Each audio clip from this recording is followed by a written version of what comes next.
Sir two wheeler में रफ्तार देखने को मिलेगी। ऑटो स्टॉक्स की चर्चा हम लगातार करते जा रहे हैं। अब दो स्टॉक्स हैं, एक तो फोर्स मोटर्स है और हीरो, दोनों स्टॉक्स को रडार पर रखेगा। खबरें यहाँ पर निकल कर आ रही है। हीरो मोटोकॉर्प के लिए अगर आप देखें तो खबर ये है कि आंध्र प्रदेश में ये 3,200 करोड़ से ज़्यादा का निवेश करेंगे, जिससे अगर आप देखें तो तिरुपति के पास 750 करोड़ में जो पार्ट्स मैन्युफैक्चरिंग की यूनिट है ये लगाएंगे। और तिरुपति प्लांट की जो क्षमता है ये 1.2 से बढ़कर 1.5 मिलियन यूनिट्स होगी। और तिरुपति प्लांट से अगर आप देखें तो ग्लोबल पार्ट्स यहाँ पे जो है वो सप्लाई किए जाएंगे। साथ में अगर आप देखें तो 100% ईवी मैन्युफैक्चरिंग पर फोकस है, तो हीरो मोटोकॉर्प यहाँ पर आप नजर रखिए। इसके अलावा अगर आप देखें तो फोर्स मोटर्स है, थोड़ी सी देरी से दे रहे हैं, लेकिन उन्होंने भी ऑटो बिक्री के आंकड़े दिए हैं जून महीने के लिए। और आंकड़े ग्रोथ के लिहाज से देखें तो पिछले साल के मुकाबले बहुत बढ़िया देखने को मिल रहे हैं। 23.5% का सर्ज यहाँ पर आपको देखने को मिला है कुल बिक्री में। जो पिछले साल इसी महीने के यानी जून के महीने में बिक्री थी 2889 यूनिट्स, वो अब बढ़कर 3568 यूनिट्स हो गई है। तो अच्छा अपडेट्स है, दोनों टू व्हीलर स्टॉक्स पर नजर रखेगा। कैनरा बैंक के अपडेट तो बढ़िया यहाँ पर देखने को मिले। जो ग्लोबल डिपॉजिट्स हैं इसमें पिछले साल के मुकाबले आपको 12% की बढ़त देखने को मिली है। डोमेस्टिक डिपॉजिट्स यहाँ पर सर्ज देखने को मिला पिछले साल के मुकाबले 10% का 14.73 लाख करोड़ का आंकड़ा है। अब ग्लोबल एडवांसेस की बात करें तो पिछले साल के मुकाबले 18% की बढ़त है, 12.93 लाख करोड़। वहीं डोमेस्टिक एडवांसेस जो है ये राउंड फिगर आप समझ लीजिए कि तकरीबन 17% की बढ़त यहाँ पर देखने को मिले, 12.07 लाख करोड़ का आंकड़ा। यानी नंबर्स आप देखें तो काफ़ी हद तक स्ट्रॉन्ग ही नज़र आ रहे हैं।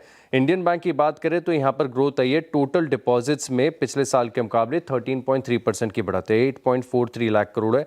सेविंग्स बैंक के जो डिपॉजिट है अलग से पेश करते हैं डेटा, तो करीब करीब 13% की बढ़त यहाँ पर भी देखने को मिली है।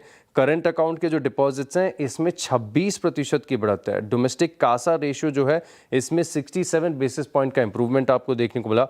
ग्रॉस एडवांसेस 14% बढ़े और डोमेस्टिक जो रैम एडवांसेस है यहाँ पर आपको तकरीबन 15% की बढ़त देखने को मिली, 4.17 लाख करोड़ का आंकड़ा है। यानी नंबर्स जो है बैंकों की तरफ से बढ़िया आ रहे हैं। और भी दो बैंक्स बता देता हूँ, हालांकि लिस्ट इसकी बहुत लंबी है, लेकिन जे.एन.के बैंक यहाँ पर आप देखें तो जो टोटल डिपॉजिट्स हैं इसमें 17% की बढ़त देखने को मिली है। ग्रॉस एडवांसेस यहाँ पर ऑलमोस्ट 26% की बढ़त है पिछले साल के मुकाबले।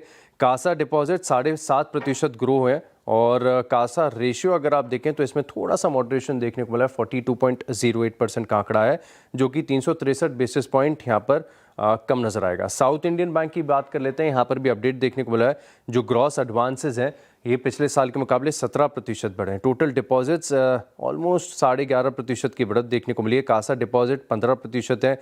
कासा रेशियो अगर आप देखें तो 93 बेसिस पॉइंट का पिछले साल के मुकाबले इंप्रूवमेंट यहाँ पर नजर आया है। दो हैं सिमिलर जैसी साउंड करती हैं, बिजनेस भी एक जैसे। हाँ बहुत, वी मार्ट और वी टू रिटेल में बहुत, और विशाल मेगा मार्ट भी आ गया अब तो 3 कंपनियां हो गई। वी मार्ट की बात करें तो यहाँ पर रेवेन्यू जो है ये 1090 करोड़ आई है और पिछले साल 885 करोड़ का आंकड़ा था, यानी 23% की बढ़त यहाँ पर देखने को मिली है। स्टोर ओपनिंग के लिहाज से 15 नए स्टोर खोले हैं, एक बंद भी किया है, तो टोटल ऑपरेटिंग पोर्टफोलियो अब 591 स्टोर्स का हो गया है। ये मैंने आपको बताया वी मार्ट। अब मैं बताता हूँ वी टू रिटेल। यहाँ पर आप देखें तो जो रेवेन्यू ग्रोथ आई है ये 58% की। अच्छा, एक चीज़ एक खास मेंशन कर रहे हैं कि पिछले साल का जो क्वार्टर था ये हाई बेस वाला था, लेकिन इसके बाद भी 58% की बढ़त यहाँ पर देखने को मिली है। सेम स्टोर सेल्स ग्रोथ ये आई है 7.5% की, काफ़ी स्ट्रॉन्ग है। और बाकी के जो पैरामीटर्स अगर आप देखें तो 57 नए स्टोर्स खोले हैं, एक स्टोर इन्होंने भी बंद कर दिया। और जो फुटप्रिंट है ये बता रहे हैं कि लगातार अब काफ़ी बढ़ चुका है, 381 स्टोर से ज़्यादा जा चुका है। तो दोनों कंपनीज की तरफ से स्ट्रॉन्ग अपडेट्स। जून के महीने के अपडेट्स की बात करें तो यहाँ पर आप फोकस रखेगा जैसे एक तो NMDC है, यहाँ पर आप देखें तो अपडेट निकल कर आया है, और कोल इंडिया भी स्टॉक है। ग्राफिक्स आपकी स्क्रीन पर फ्लैश होंगे, आप नजर रखिएगा। NMDC में अगर आप देखें तो जो उत्पादन है ये 3.57 मिलियन टन से बढ़कर 5.5 मिलियन टन यहाँ पर आपको देखने को मिला। तो अपडेट्स के लिहाज से देखें तो ठीक है। अब कुल बिक्री की बात करें तो यहाँ पर 3.58 मिलियन टन से बढ़कर 3.98 मिलियन टन का आंकड़ा यहाँ पर आपको देखने को मिला है। तो NMDC ये स्टॉक है जो आपके रडार पर रहेगा। इसके उत्पादन के आंकड़े के साथ अगर आप देखें तो बिक्री के आंकड़ों का भी असर यहाँ पर नजर आएगा।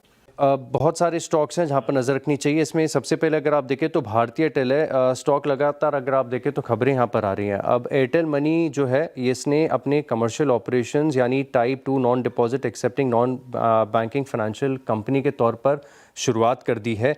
जी एंटरटेनमेंट लगातार फोकस पे बना हुआ है। स्टॉक में हलचल भी आपको काफ़ी ज़्यादा देखने को मिल रही है और फंड रेजिंग के पर कल बोर्ड की बैठक थी, जहां पर आप देखें तो बोर्ड ने अप्रूवल दे दिया है 24.95 crore warrants promoter group entity Sunbright Mauritius investment को 126 रुपये प्रति वारंट के भाव पर, और इससे करीब 3,144 करोड़ ये रेस करते हुए नजर आएंगे। और साथ में कुछ 2 दिन पहले खबर ये भी निकल कर आ रही थी, मीडिया रिपोर्ट्स बता रही थी कि 418 करोड़ का जो एफडीआई इन्वेस्टमेंट है ओएफआई ग्लोबल चाइना फंड एलएलसी की तरफ से, इसे भी अगर आप देखें तो अप्रूवल मिल गया। हालांकि कंपनी कह रही है कि इसकी कोई जानकारी नहीं है और डिनाइल यहाँ पर आ गया है। एनएलसी इंडिया यहाँ पर भी आप नज़र रखिएगा, और एनएलसी की जो रिन्यूएबल आर्म है इसे एलओए मिला है 600 मेगावाट, यानी तकरीबन 300 मेगावाट के 2 सोलार पावर प्रोजेक्ट्स ये यूपी में लगाएंगे, तो एनएलसी इंडिया फोकस में रहेगा। ओके।